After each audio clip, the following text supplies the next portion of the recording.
Dan kalahnya PSMS itu izin ya Pak ya, izin.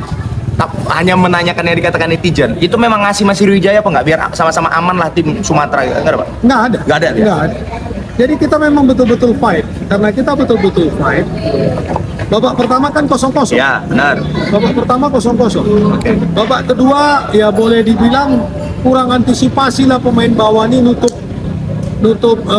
tekanan dari penyerang mereka sehingga dia sporadis bisa placing bola placing, itu. ya, betul. Dan kiper kita Rohim nggak siap. Kalau dia mundur satu langkah siap, artinya bisa diantisipasi.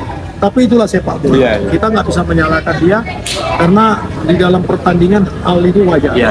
Iya kan, nggak ada. Karena dia juga banyak menyelamatkan Betul. lawan kita kan. Jadi dalam pertandingan itu hal yang wajar.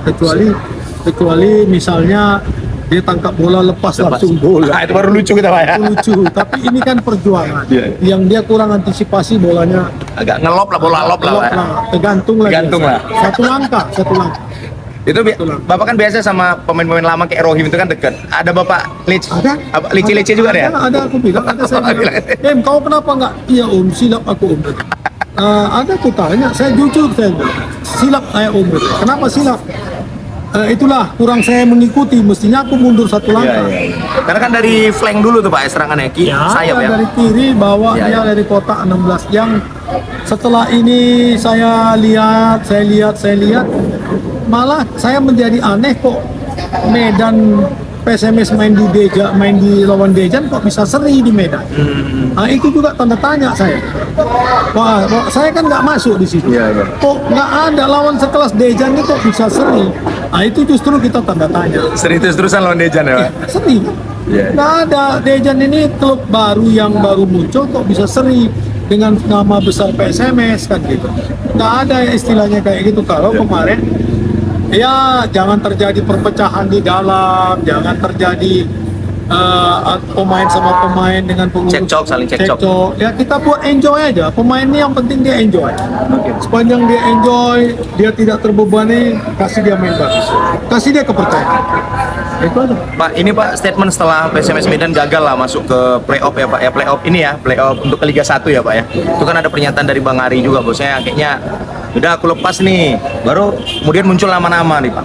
Yang paling santer tuh seperti anggota DPR RI kita lah Pak ya, Adi Jona. Kemudian juga akhirnya ada juga mantan Bupati Simalungun juga. Itu gimana Pak kira-kira pendekatan dari orang-orang itu memang sudah adakah atau yang gimana kira-kira Pak? Baik, saya rasa begini, itu kan nomenklaturnya urusan direktur. Iya. Jadi memang adalah saya dengar seperti ini, seperti itu. Tapi sampai sejauh ini belum ada titik temu yang betul, ya titik temu yang bagus, titik temu yang bagaimana untuk PSMS ke depan. Malah saya punya suatu pemikiran. Pemikiran ini akan saya sampaikan juga kepada petinggi-petinggi. Makanya saya tadi Penting lah artinya ya carilah. Artinya kan sekarang saya sudah di Jakarta. oke. Kita mulai lagi lah merajut. Aku tadi mulai ikut menjumpai Pak John Lubis Oke. Dari dia lah dulu aku tanya cari nanti bisa ini bisa ini. Artinya dalam hal sepak bola Sumatera Medan ini yang notabene merupakan heritage Sumatera Utara, ini kita dekatkan. Pertama Pak Bobi sebagai gubernur terpilih. Dengan Pak Bobi pun nggak cukup sendiri. Nah, dia harus dibantu juga dengan wali kota Medan, Pak Riko Waas yang terpilih. Nah, mereka berdua lah yang nantinya kita coba adakan pendekatan seperti apa. Jadi kita tinggalkan ego kita masing-masing. Oke. Kita tinggalkan ego, kita bicarakan ke depan seperti apa. Datanya misalnya siapa, ya terutama Pak Edi kita datangi. Nah, ayo bicarakan seperti ini Pak, kita maunya gini. Supaya ini. Jadi kami pun di lapangan mendapatkan dukungan. Jadi fasilitas itu yang peroleh. Oke. Nah, sekarang ini kan PSMS yang notabene kota Medan, tapi latihannya di Deli Serdang, mainnya pun di Deli Serdang, tinggalnya pun tadi mana? Dulu bangga kita tinggal di Kebun Bunga. Dibangun Pak Edi, dibangun ini bangga. Markas PSMS Kebun Bunga. Sekarang markas PSMS Cherry lah, Iya. Cherry entah di mana-mana. pinggir jalan. Arti itu udah disyukuri juga bisa. Artinya kan seperti itu. Latihan sampai ke Pardede sana. Nanti latihannya cuma sekali karena terlalu jauh. Dulu latihan pagi sore kan gitu. Sekarang latihan kan sekali aja. Pagi aja, siang aja. Karena jaraknya udah jauh kali, nggak mungkin, dan kasihan pemain kalau terlalu jauh latihan pagi sore. Macetnya lagi Pak. Ya itulah dia. Tapi kalau misalnya di kebun bunga dulu, begitu bunga bangun tidur, tengok lapangan, latihan. Sore latihan. Jadi paginya bisa dengan fisik, sorenya mungkin dengan apa namanya, dengan teknik. Taktikal lah Pak ya. Ya, dulu zaman PID juga gitu. PSMS ini kan idola kita. Heritage Sumatera Utara. Ya udah semua lah. Turun tangan lah. Bantulah PSMS. Jadi begitu juga nanti fasilitas di PSMS sekarang Medan sudah ada nanti terbangun stadion teladan. Ya. Tentu bisa kita pakai. Kemudian stadion susu bisa kita pakai. Kemudian stadion jalan pancing tempat latihan mini bisa kita pakai. Kemudian mes yang ada di jalan pancing yang dulu tempat pon bisa kita pakai udah dibangun. Nah, ini kan bisa untuk PSMS. Nah itulah maksud Bapak, harus ada komunikasi Iya. dengan pemerintah provinsi dan pemerintah kota. Iya, perkara nanti berapa retribusinya kita bayar. Oke. Jadi kita pun nggak mau gratis supaya nggak ribut. Betul. Kenapa PSMS dia nak emaskan, nggak ini? Enggak, kita bayar, tapi adalah diskon, kan boleh. Karena membawa nama besar Medan, nama bawa besar Sumatera Utara, boleh, tapi kita bayar. Kami ke Pakam ini untuk retribusi lapangan kami bayar, sampai 12 juta lebih bayar. Mungkin kan ke Teladan nanti kita bayar, tapi ada diskon, ada ini, kan lumayan lah. Penonton juga bisa lebih ramai yang datang Pak ya. Artinya itulah sebagai sirkulasi, karena untuk satu musim kompetisi Ya, Pak. PSMS ini lebih kurang harus ada dana sekitar 12M, bukan kecil itu. 12M ini kita cari dari subsidi liga, dari tiket, dari penonton, dari sponsor, paling banyak pun 5M, udah hebat. Itu udah setengah mati lah 5M itu dapat. Jadi yang 7M ini nombok. Nah, yang 7M ini nombok tiap tahun ini siapa yang mau? Tapi dibilang nggak bisa, tidak mungkin tidak bisa Sumatera Utara, harus bisa. Harus bisa apa? Jadi ada kita semua. Caranya bagaimana? Ayo duduk, undang, bikin gala dinner, panggil pengusaha, buat dari sistem ini, dari ini, pengusaha. Jadi jangan sampai ada bahasa mengatakan PSMS ini mati di lumbung padi. Harusnya bisa gemuk Pak ya. Ya. Pusat makanan tuh. Bukan pusat makanan. Disinilah pusat perkebunan itu. Iya, betul. Dengan notabene daun PSMS Iya. itu yang hijau melambangkan perkebunan. Masa kita mati di lumbung sawit? Sawit kita berapa banyak di sini? Berapa banyak PT? Saya orang kantor pajak, tahu wajib pajak. Banyak itu ini kan. Diundang lah. Yang PT-PT yang besar itu bangun. Mereka juga kan kepengen mau membantu ya. Tapi itulah. Tapi kalau yang mengundangnya Pak Bobi, Wali Kota, Pak Edi, Kapolda, Pangdam, libatkan. Pangdam, Kapolda, Kajati, libatkan. Semua libatkan. Ikut.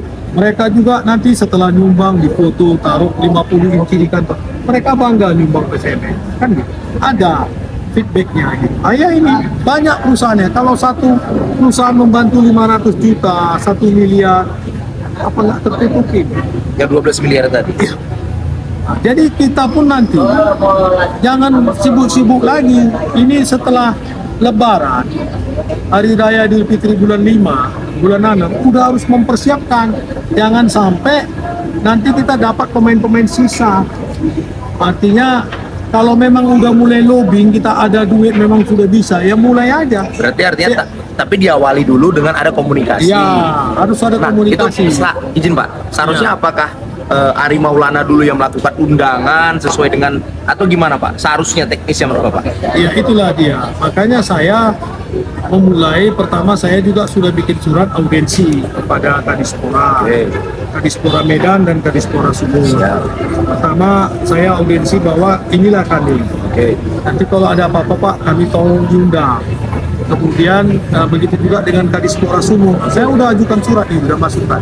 Tadi udah pagi udah. Supaya mereka tahu dulu siapa kontak person PSMS ini yang Oke. Jadi Kadispora Sumut tahu, oh keinginan PSMS ini ada. Besok lusa dia ditanya Pak Wali Kota, udah pernah PSMS bikin surat? Sudah Pak, kan ada kredit poin. Itulah pengalaman saya. Artinya dari sisi itu aku masuk. Baru aku mau jumpa ketua John Lubis, bicarakan, nanti dia kan dekat dengan si ini, dekat dengan ayo ikut melalui andil dia, baru nanti melalui Pangdam, Kapolda, Kejati, semua lah. Baru nanti habis lebaran ini dibuat lah malam dana untuk PSMS. Dibuat malam dana, terserah, nggak usah sibuk-sibuk dulu dialihkan ini siapa begini, nggak usah. Baru nanti kita bicarakan siapa yang mau ini. Jadi kayak dulu kan bicara saham. Saham ini kan Pak Edi 51, Pak Kodrat. Nah, Pak Kodrat juga yang 49 dia kan keluarkan uang. Iya kan? Ya, lu ya bicarakanlah dengan keluarganya, dengan istri almarhum. Bicarakan baik-baik. Ada nanti ini kan utangnya berapa kita bayar, ada utang sini bayar. Nah, kemudian sahamnya kita gantikan. Ya kan? Nah, selesai. Nah, baru dia ambil alih, jadi nggak usah lagi ini, jadi enak gitu, smooth dia, nggak usah pakai ribut-ribut, nggak usah pakai ini pakai itu. Untuk apa? Kita sama kita yang ada di Medan ngapain ribut-ribut? Awak setuju tuh? Nah, itulah kira-kira. Tapi kan gini Pak, nggak gimana ya? Kalau ini kan sama tokoh-tokoh nih Pak, agak mungkin nggak sulit nggak Pak gitu tokoh-tokoh ini untuk bertemu, apalagi kan ya walaupun Pak Bobi pernah ada buat statement yang di ketika wartawan nanya, beliau juga mau nih ngurus PSMS asalkan ada Pak Edi. Nah, menurut Bapak gimana tuh? Iya, saya pernah bilang sama Pak Edi waktu itu. Waktu kami jumpa tahun yang lalu masih buka puasa bersama loh. Pak, tolonglah bantu benahi Pak PSMS. Iya, mungkin apa bisa, itu kan udah PT. Iya, tapi kan bisa dengan cara lain kita. Oh ya, nantilah kita bicarakan. Oh, Artinya sudah ada warning, sudah ada hal seperti itu, dan rasanya juga kalau Pak Bobi ini kan dia pun cinta sepak bola dan dia juga main bola, artinya bisalah. Masa seorang gubernur tak mau peduli sama PSMS, ya luar biasa juga. Terlepas PSMS itu PT, ya kan, tapi kita kan membawa nama daerah, minimal ikut campur tangan Pak Gubernur, ikut campur tangan Pak Wali Kota, itu beda nilainya. Ya kan, beda nilainya. Jadi semua yang mempunyai stakeholder selama ini ikut bergabung, pemain juga punya motivasi. Sekali-sekali diundang Pak Bobi lah atau Wali Kota makan malam di gubernuran, kan naik motivasi pemain. Minggu depannya atau bulan depannya sekali Pak Wali Kota makan malam di rumah dinas Wali Kota. Begitu juga Kapolda, begitu juga Pangdam, Kajati. Jadi cara-cara beginilah yang pemain itu sebenarnya ingin seperti itu. Dikasih dia motivasi, apalagi ada ingot-ingot lagi. Ya kan, amplopnya ada. amplop putih itu sore Pak. Jadinya pemain itu. Kita kan udah puluhan tahun bawa tim. Pemain itu nggak perlu yang besar-besar, nggak perlu yang ada, tapi jangan cakap-cakap aja. Ada juga lah sorongnya. Ya. Cakap-cakap aja, dan dia bilang cakap-cakap aja Bang King, katanya. Berarti ini harapan Bapak di musim 2025-2026 lah Pak ya? Kompak lah. Ada kekompakan yang lebih. Kompak lah. Siap. Saya pikir kalau kompak semua, kita usahakan pembentukan tim yang lebih awal. Ya. Pembentukan tim yang lebih awal. Nah, cari pelatihnya siapa, pemainnya berapa, kita ikat terus yang bagus-bagus. Kita kasih tahu mulai kontrak ini, tapi dia jangan sampai diambil Klub lain ya. klub lain. Walaupun mungkin besaran kontraknya belum sesuai Pak ya, masih dikasih uang. Nanti, makanya Iya. saya juga bilang dalam hal ini kita libatkan juga dengan kawan-kawan kita di mantan PSMS, kan ada mantan dan keluarga besar. Ya, panggil juga senior-senior itu, keluarga besar, panggil, minta masukan dari mereka. Jadi mereka juga akan, udah itu kasih juga kesempatan. Jadi misalnya pelatihnya si Polan dari Jawa, asistennya ambillah dari Medan. Ada pelatih kipernya ininya dari Medan, direktur tekniknya atau ini dari Medan. Jadi terkombinasi dia. Jadi rap Medan itu bisa diterapkan oleh pelatih-pelatih sama mantan pemain yang dilibatkan. Jadi PSMS kan punya ciri khas. Motivasi kayak gini yang selama ini hilang, kan gitu, hilang selama ini. Ayo kita rajut kembali, nggak susah kok rajut kembali. Nah, gitulah kira-kira. Pak, ini oke lah Pak ya. Kalau itu kita setuju lah Pak ya. Ada kolaborasi lah ya. Kolaborasi ya, Seperti yang- undang semua. Yes. Jadi jangan ada pakai ego. Cerita tadi Bapak yang tentang stakeholder Pak. Ada 40 klub lagi nih Pak. Balik ke situ lagi nih Pak. Ya Pak ya. Tapi Bapak boleh nggak? Mungkin Bapak lebih paham lah. Sejarahnya ini gimana?